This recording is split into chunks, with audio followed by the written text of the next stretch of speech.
Baik anak-anakku sekalian, apa kabar pagi hari? Assalamualaikum warahmatullahi wabarakatuh.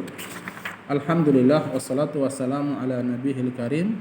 Asyhadu an la ilaha illallah wa asyhadu anna Muhammadan abduhu wa rasuluhu wa ba'd.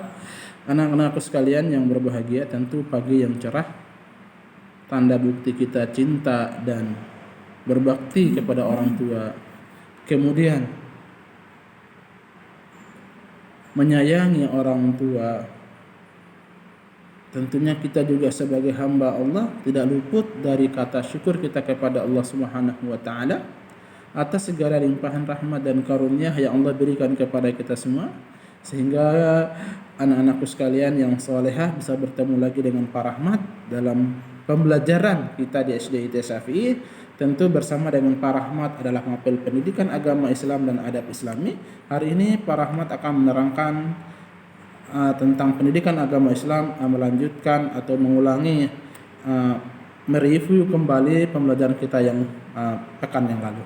Salawat dan salam tetap tercurahkan kepada junjungan baginda Nabi Sallallahu Alaihi Wasallam beserta dengan para keluarga beliau, para sahabat, para tabiin, tabi'ut tabi'in, dan para sahabat dan orang-orang senantiasa di atas manhaj beliau. Mudah-mudahan kita semua termasuk daripada umatnya dan kita dimasukkan oleh Allah Subhanahu wa taala ke dalam surga. Amin. Anak-anakku sekalian yang berbahagia, kemarin kita sudah belajar dua perilaku, yang satunya akan dicintai Allah, yang satunya akan dimurkai Allah. Yang dicintai Allah adalah perkataan yang jujur atau as-sidqu, kemudian perkataan yang bohong atau berdusta namanya al-kadzib. Oleh karena itu anak-anakku sekalian, Nabi sallallahu alaihi wasallam bersabda, "Alaikum bisidqi," hendaknya kita berperilaku jujur. Kenapa? Jujur itu artinya berkata yang sebenarnya. Kenapa kita diperintahkan untuk jujur? Karena jujur akan dicintai oleh banyak orang. Jujur akan dicintai oleh ayah bunda. Jujur tentunya juga akan dicintai oleh bapak dan ibu guru di sekolah kalian. Tentunya jujur juga akan merupakan akhlak terpuji karena merupakan sifat dari para nabi dan para rasul. Tentu jujur akan membawa kita kepada kebaikan, dan kebaikan itu akan membawa pada surganya Allah Subhanahu wa taala. Berarti orang yang sudah berperilaku jujur akan membuat dia, Allah akan makin cinta terhadap dirinya, Allah makin sayang terhadap dirinya, Allah akan masukkan dia ke dalam surga. Tapi sebaliknya orang yang berdusta, teman-teman, ya, akan Allah azab, akan Allah siksa. Kenapa? Karena berperilaku dusta, berperilaku kadzib tersebut akan membuat orang tidak senang terhadap diri kita. Kita juga akan sedikit teman, kita berteman kalau kali orang-orang yang bohong saja. Nah, orang memiliki sifat bohong atau sifat kadzib atau dusta, dia berteman hanya mereka yang berbohong saja. Nah, tentunya temannya sedikit. Kemudian orang yang berbohong tidak akan dicintai oleh Allah. Orang berbohong akan dibenci oleh orang lain, tentunya juga tidak akan dicintai oleh Allah, disayang oleh Allah. Tentunya dia akan dimasukkan oleh Allah Subhanahu wa taala ke dalam nerakanya Allah. Tentu neraka siksaan yang sangat pedih sekali, teman-teman. Oleh karena itu, mulai sekarang kita harus berperilaku jujur. Contoh seperti apa anak-anakku sekalian? Kemarin Pak Rahmat mereview kembali. Kemarin kita sudah belajar tentang contoh tentang Aisyah. Ya, Pak Rahmat mencoba mereview, atau mungkin Aisyah yang lain atau nama-nama yang lain. Pak Rahmat ambil Aisyah saja. Ketika Aisyah hendak mau sarapan pagi, teman-teman, ternyata Aisyah nggak ada lauk. Akhirnya kata uminya, Aisyah mau makan apa? Lauknya nggak ada, nak. Kalau gitu beli telur aja. Ya udah, nggak apa-apa bunda. Akhirnya bundanya nyuruh Aisyah, tolong beli telurnya seperempat ya. Kalau seperempat berarti dapatnya 4 butir, ya. 4 butir. Aisyah pergi ke warung dan beli. Karena Aisyah mungkin terburu-buru, sehingga setelah selesai beli di warung, Aisyah pulang. Ya. Ketika Aisyah pulang, karena mungkin terburu-buru, Aisyah terjatuh dan telurnya pecah satu, tinggal 3. Akhirnya ketika sampai di rumah, kata Aisyah, "Bunda, afwan ya bunda, maaf ya bunda, tadi Aisyah terburu-buru dan telurnya jatuh, jadi pecah satu bunda, sekarang tinggal 3 butir." Kata bundanya, "Allah, kenapa kok kamu jatuh, nak? Ada yang luka enggak? Ada yang sakit enggak?" Kata Aisyah, "Enggak bunda." pasti dia elus kepala bundanya, elus kepalanya, hati-hati ya nah, sudah hari ini sudah membantu bunda, dia elus pasti disayang.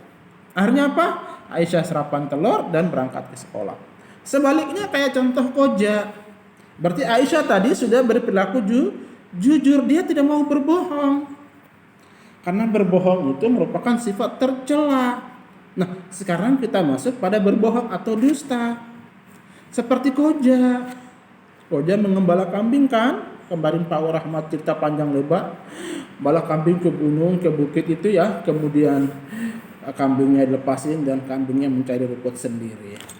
Nah ketika sudah selesai mencari rumput, isenglah Koja ini. Koja mulai iseng, gimana biar orang perhatian, bagaimana ya aku buat biar orang perhatian sama aku. Akhirnya Koja bilang begini, kalau begitu saya harus bohongi orang. Akhirnya Koja teriak dari atas bukit, tolong ada serigala. Orang naik ke atas ternyata nggak ada serigala. Koja malah ketawa. Hari yang kedua juga sama, dia bohong juga, ternyata nggak ada serigala. Hari yang ketiga teman-teman, ternyata benar-benar ada serigala. Ya, benar-benar ada serigala. Dan serigala tersebut memakan kambingnya. Dan dia minta tolong ada serigala. Orang yang dibawa nggak mau nolong. Paling juga nanti kalau kita ke atas, nanti kita juga dibohong lagi sama Koja. Udah kita dibawa aja. Akibat berbohong, akhirnya orang tidak mau menolong Koja. Akhirnya kambingnya pun dimakan serigala. Koja pun dipecat dari majikannya dan tidak lagi bekerja sebagai pembala kambing. Dan Koja pun tidak bisa mendapatkan susu kambing.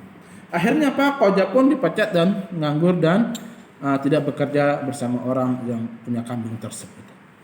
Berarti anak-anakku sekalian, berbohong mengakibatkan diri kita juga terdampak keburukan, orang lain juga akan terdampak pada keburukan juga. Keburukan buat kita juga akan keburukan juga buat orang lain karena akibat kita berbohong. Karena berbohong itu merupakan sifat yang sangat tercela. Dan itu sifatnya iblis, berbohong. Maka teman-teman, mulai dari sekarang tidak boleh berkata bohong, tidak boleh berkata dusta. Tapi anak soleha kelas 1B dan 1A harus berkata jujur. Ya, berbohong itu artinya berkata yang tidak sebenarnya. Seperti Koja tadi, katanya ada serigala, ternyata tidak ada serigala. Berarti Koja tidak berkata yang sebenarnya. Ya, baik teman-teman, hanya itu saja yang mudah-mudahan bisa memberikan manfaat hari ini. Berperilakulah yang jujur, menjadi anak yang soleha dan berbakti kepada ayah bunda, tentunya mendapatkan ridho ayah bunda. Mudah-mudahan Allah Subhanahu wa taala memasukkan anak-anakku sekalian kita semua ke dalam surganya. Amin ya rabbal alamin. Baik teman-teman, Pak Rahmat cukup sampai di sini. Mudah-mudahan bisa bermanfaat. Kemudian tugas hari ini adalah Pak Rahmat minta tolong untuk teman-teman bisa mengerjakan halaman 11 ya. Teman-teman bisa mengerjakan halaman 11. Ya, ini tinggal misalnya jawab. Orang yang beriman selalu A dusta, B canda, jujur. Tinggal dilingkari atau dicontreng ya, dilingkarin aja ya. Pilih jawabannya A atau B. Di halaman 11 ya. Kemudian kita lanjutkan lagi, ada pohon. Nah, ini ayah bunda bisa membantu ya. Misalnya ayah bunda membantu, tolong tanyakan pada anaknya, jujur artinya apa? Anaknya menjawab. Nah, kalau tidak mampu menulis, bunda bisa mampu menuliskan di kertas, kemudian minta tolong anaknya menyalinkan di dalam kotak sini ya. Bagi yang sudah, silakan difoto dan kirimkan ke grup tugas kelas 1B ya, maupun kelas 1A. Terima kasih. Sekian dari Pak Rahmat. Wabillahi taufiq wal hidayah. Pak Rahmat tunggu pengumpulan tugas sampai dengan hari Selasa pekan depan ya. Assalamualaikum warahmatullahi wabarakatuh. Kita berjumpa lagi.